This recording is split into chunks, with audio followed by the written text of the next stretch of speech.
Please join me with a warm welcome for President Katherine Rowe.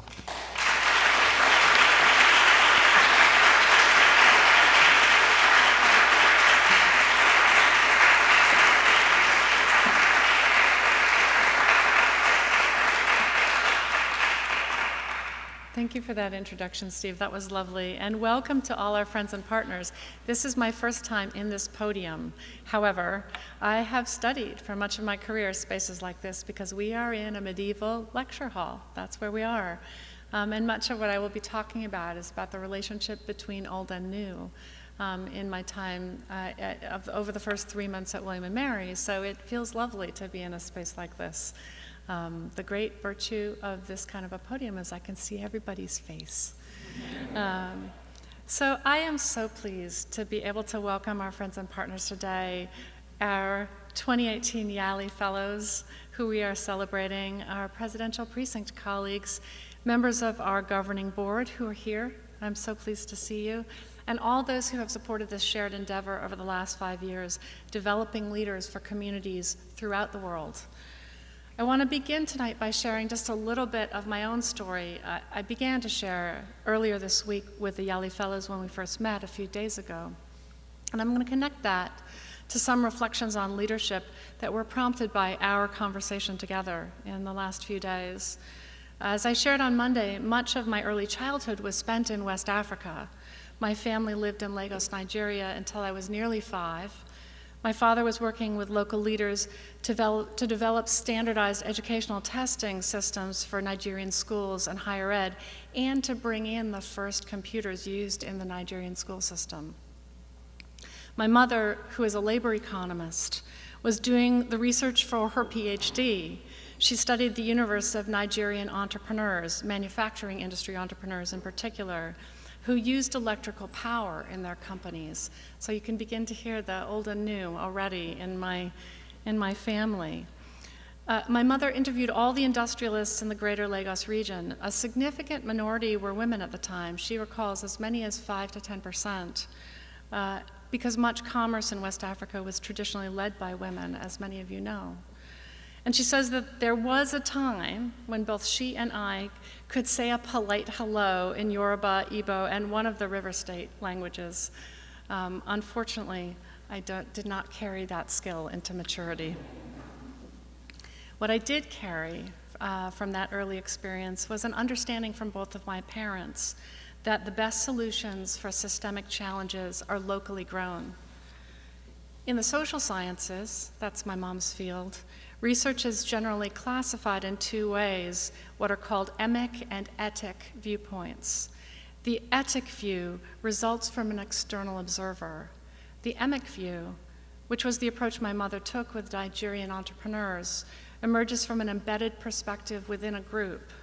And though both of those perspectives are valuable in research, indeed we often need them together interacting, we know that in community development, as in entrepreneurship, a local vantage point can be more effective in generating lasting solutions to community problems.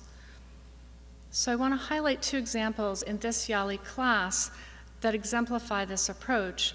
I could have chosen any of your 24 initiatives, but these were 2 that I connected with in personal ways. The first, an optometrist committed to sustainable vision care for neglected communities in Nigeria, founds and begins to scale a nonprofit initiative to meet this need. Quickly, vision care reaches further to include quality health care, and that reaches even further into community development. And from that homegrown solution to serve communities in his native country, a global initiative takes flight to address blindness and visual impairment worldwide. I'm speaking, of course, of Lucky Azikian's story. Did I say your name correctly? Okay. Second example. A person committed to equality and justice worldwide begins in her own community. She founds a nonprofit organization in her native country to mentor young women as leaders, empowering them to advocate for their reproductive health and rights. Teen Seed Africa becomes an award-winning effort and is primed now for even broader impact. And though I'm speaking of Win Obure, so many of you have stories that chart this same course. As Yali Fellows, you, along with countless other young African leaders, will offer the best solutions to the issues your communities and countries confront. Now, you know that to scale up the changes, right, that's the trajectory that we're talking about. To scale up the changes that you desire is going to require real and sustained effort. I don't need to tell you that. You know that already. All of you bring, as I heard, extraordinary creativity and innovation to this task, based in a deep understanding of the communities that you serve. But what was striking about talking with you this week was your focus on learning from those communities and from each other and the network that you are building now of changed leaders. You were describing, of course, an emic mode of entrepreneurship that is based fundamentally in collaboration and team-based problem solving. So I want to explore with you that idea of team-based problem solving and leadership, three critical aspects of your growth as human beings that others will follow, depends on your growth as leaders of teams. And if you will indulge me, you've heard my bio now. I'd like to do that by way of an athletic analogy to soccer, or more properly, in the world outside of the US, to football. 3 lessons. Lesson 1. Play well with others, because the best individual player doesn't always win. It's easy to see that lesson illustrated in this summer's World Cup. We saw Ronaldo and Messi, viewed by many as among the world's best football players, play well, or rather, well, Ronaldo played very well and Messi played okay. Don't tweet that, please. One day I will meet them. Neither alone could ensure that their teams would advance beyond the round of 16. Teams with rosters that are much less well known around the world advanced instead. Croatia is a wonderful example. And their upsets depended on multiple players stepping up in different ways based on their different skills. In leadership, as in football, you cannot succeed beyond the ability of your partners, your collaborative partners. So lesson 2, play to your strengths, means not just your own personal strengths, but team strengths. Successful teams establish their identity based on their strengths, which define a collective style. Some teams win based on explosive offense, some dominate defensively, patiently waiting for the right moment for a counterattack. Great teams define and identify publicly what their strengths are and work to those strengths, and their leaders will emphasize their team's collective achievement. So the story that exemplifies this for me from football starts with Portia Modise's extraordinary goal against Sweden in the 2012 Olympics. One of the most beautiful football strikes you will ever see. Has anyone watched it? Yes. 37,000 views on YouTube. It's available, by the way. It's a strike from midfield. From midfield, she pivots and hits one foots it. Some of you will remember that Portia Modise became the first African player of all, men and women, to score 100 international goals in a career total of 124 caps. And yet she always insisted that football is a team sport, like an orchestra. This is a quote from Portia. People like to talk about titles and what you've won, but at the end of the day, you play for and with your team and not just for yourself. That's why I prefer Messi over Ronaldo. Messi plays for the team.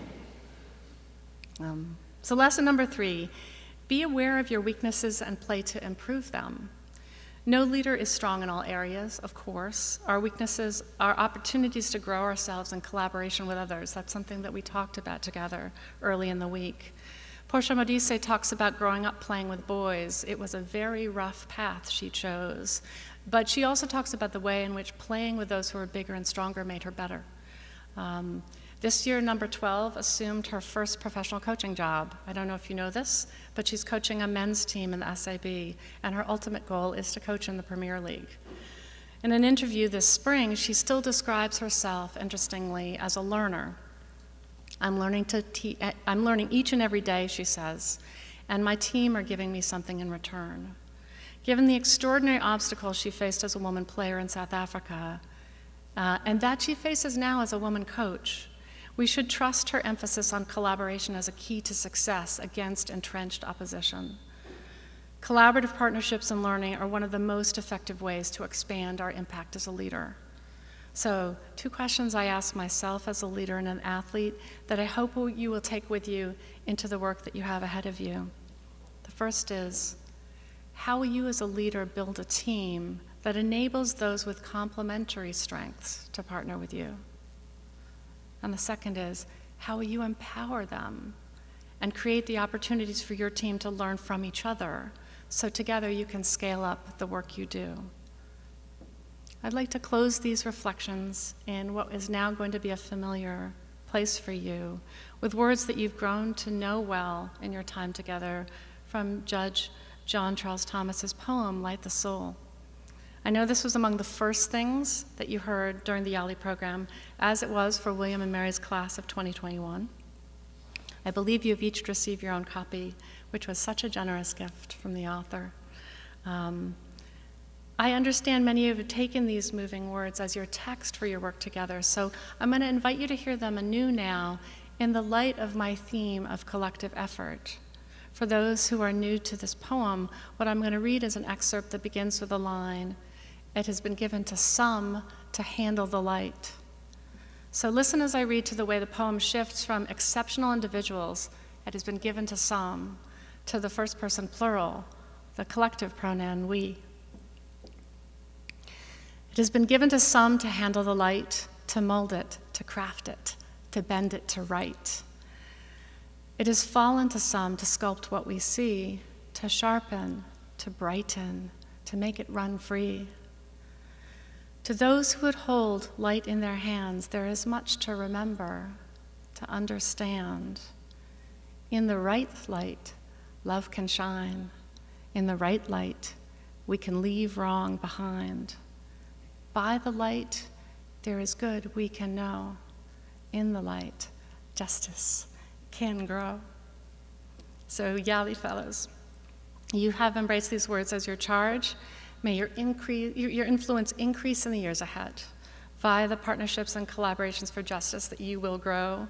I think that is a key part of what it means to lead in the light. Thank you.